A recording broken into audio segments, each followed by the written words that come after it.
What if I told you that all the world's problems, from huge global wars right down to your own personal anxiety, all stemmed from a single source?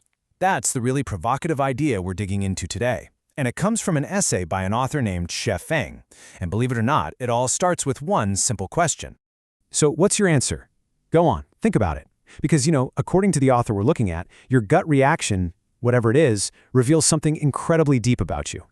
See, the essay argues that if you don't believe in heaven, it's not just a matter of faith or your personal philosophy. Nope. It's actually a symptom of a much deeper condition, what the author calls a fundamental disease of life itself.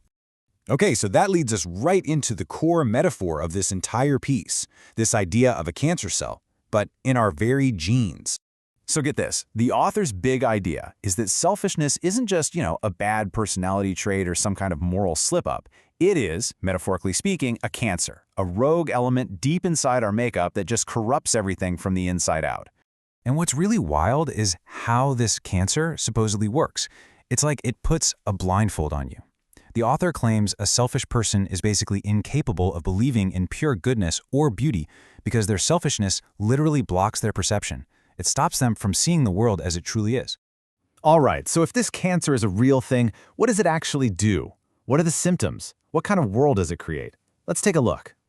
Well, according to this essay, the list of symptoms is pretty much everything bad you can think of.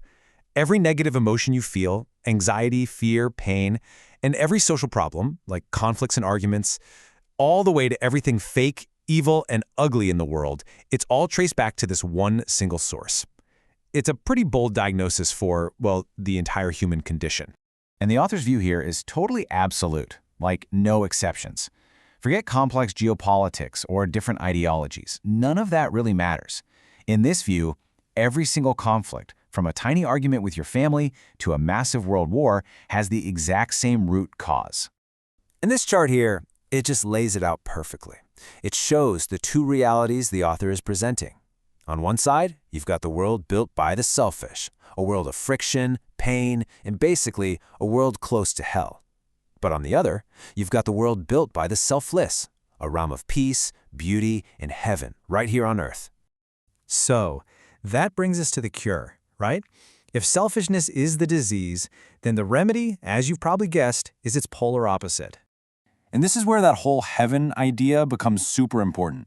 See, the essay isn't talking about some afterlife, a place you go when you die.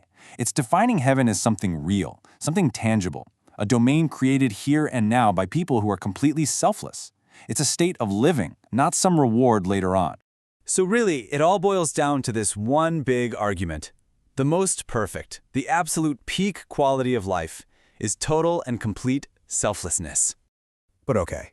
Let's be real. Does this ideal actually exist in the real world? Let's dig into how the author tries to make their case.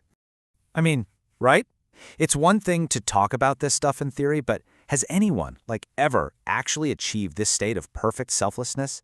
The author's answer is a big, resounding yes.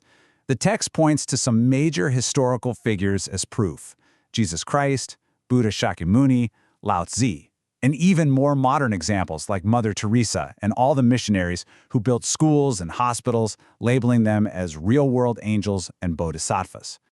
And to bring it right into our time, the author offers what they call irrefutable proof, a very specific community named Lifechanyuan Second Home. This is presented in the text as the ultimate modern example that a group of selfless individuals can, in fact, build a heaven on earth, right here, right now. Okay, so we've got the problem, the solution, and the supposed proof all laid out. Now the essay moves on to its final and pretty uncompromising conclusions.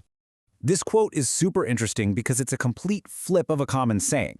You might have heard, if a person is not for themselves, heaven and earth will destroy them. Well, the author turns that completely on its head, arguing that for any enlightened being, selfishness is an automatic death sentence. So who actually gets into this heaven on earth? The rules are brutally simple. It has zero to do with your status, your smarts, or your job. An emperor or a beggar can get in, a professor or a peasant, as long as they're selfless. But there's one group that is absolutely, explicitly banned: the rich. So why are rich people singled out? Well, the author's logic is absolute here. You just can't get rich without being selfish.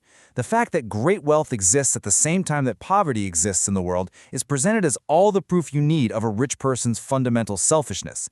It doesn't matter what charities they support. And that leads us to the final, chilling verdict. Just like a real cancer, selfishness is seen as this progressive disease. According to the essay, it will inevitably eat away at any perfection in a person's life, and eventually, it'll lead them right into a hell of their own making. So, what we have here is a world of stark choices. Selfishness is hell, selflessness is heaven. There's no gray area.